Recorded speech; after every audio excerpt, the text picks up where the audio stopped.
Some people say that we use only 10% of our mind. Others call it is a myth. Let's say even if we use 10% or more, but what about our 90%? Is there any tool or way through which we could access that part of the mind which is yet unexplored?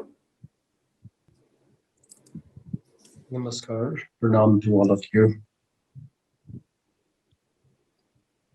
Assalamu alaikum. Well,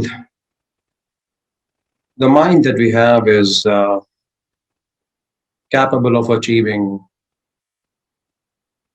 the dimension which is beyond the perception of mind itself. But unfortunately,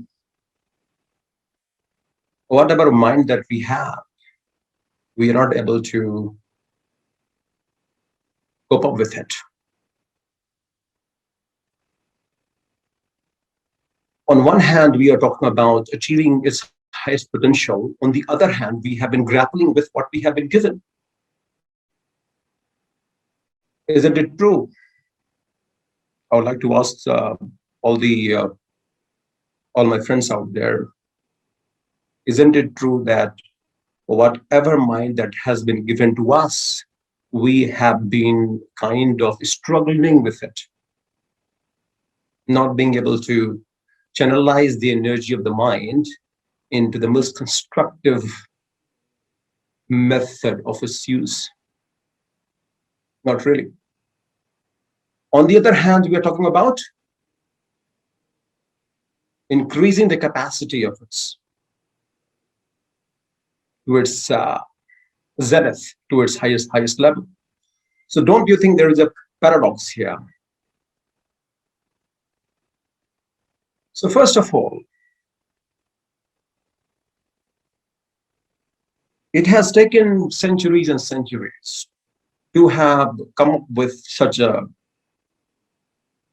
great mind that we have today. All the devices that you see, just look at this one, the one that we are using right now to connect with you. Like there are a number of people whom you could connect being just where you are in the world. And simultaneously, you can have different dialogues, exchanging different words of wisdom or any conversation for that matter with one device. So it has taken centuries of human evolution to have reached such a potential that mind is capable of. But unfortunately, most of us have missed the very essence of how the mind could be used for the perfection of its nature. When I say perfection of its nature, it means that mind has to be trained. Have you ever wandered off in the jungle? Have you wandered off in the jungle, in a forest? It is a bit scary to go into the jungle and explore life there. But if you go to a very beautiful garden around your area where you live, you have a very pleasant walk. You stroll down the different alleys and meet friends, talk with them, and kind of strike up a conversation of your interest and have a good time. You don't feel scared there. None of your friends do feel any sense of fear. But if it is not a well pruned garden, it scares you. In the same way, if mind has not been trained and disciplined properly, then of course it nurtures things which it should not. And most importantly, what is matter of concern, what is the most matter of concern that uh, the entire world has been facing is the fact that most of us are totally bewildered with the choices that has been given to us. And it is matter of fact, and to tell you the truth, and you'll be really shocked to know this. And this is the reality, this is the fact that cannot be denied. And the fact here is that what has been given to us, we are not able to cope with it. The technology is handling you. Are you handling the technology? Are you becoming the slave of your device called mobile phone? Yes or no? Ask yourself. How many times a day do you end up checking your WhatsApp and waiting for a message to come in?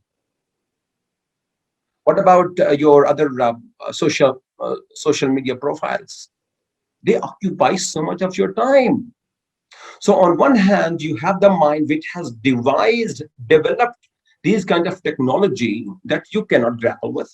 On the other hand, you want to increase the capacity, but the only way forward to enhance mind's capacity, the only way one can think of enhancing even an inch, even a bit, is by muting all the devices that we have developed, that the mind has developed. That's the truth. So if we want to have even a tiny speck of improvement, if we want to aspire to reach that level of mental capacity, mental wholeness, if I could say, what has been already been given to us, we cannot handle that. And these devices have made our life slave. Are you using your mobile phone, or the mobile phone is using you? You see, and you have created a flavor of likeness and dislikes as well. You have created number of followers and friends, and you have created kind of a colony of your own friends who likes you, and resentment also towards who do not like you. So it has almost become like an addiction. It is true. Yes, it is an addiction for sure. But what has developed this to reach that level? The mind only. The mind has resulted in having reached this zenith of mind capacity, but we are not able to handle it. But we want to achieve more and more. So what to do? That's the first question. So what has been developed by the mind has to be muted in order to be able to achieve that 90% of the or 95% of the mind capacity. So when the 5% could make our life in this way, because most of the parents are like they're really just stressed today. Most of the parents across the globe, because of their children behavior, they're so glued to technology. They don't spend time with their parents. They don't have very valuable conversation at home. All the time goes into technology.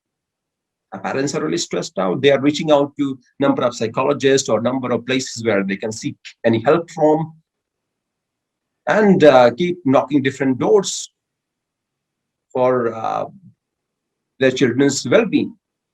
So they are concerned about their well-being. So technology has in fact usurped the well-being of the people. Can you imagine this? This is the achievement of the mind, which you call the 5% of its capacity. When the 5% of its capacity has totally kind of created this level of upheaval in the minds of the people and unrest in the lives of so many, then can you imagine the 95% of The rest, 95% of it would be a catastrophe. Mhm. So the point here is not about achieving the 95% of it. Whatever we have, we are not able to capitalize on it. We are, in fact, totally beguiled by technology and devices today. Every time with a smile you pick your phone, but in fact it's end up distressing you. So that's the reality.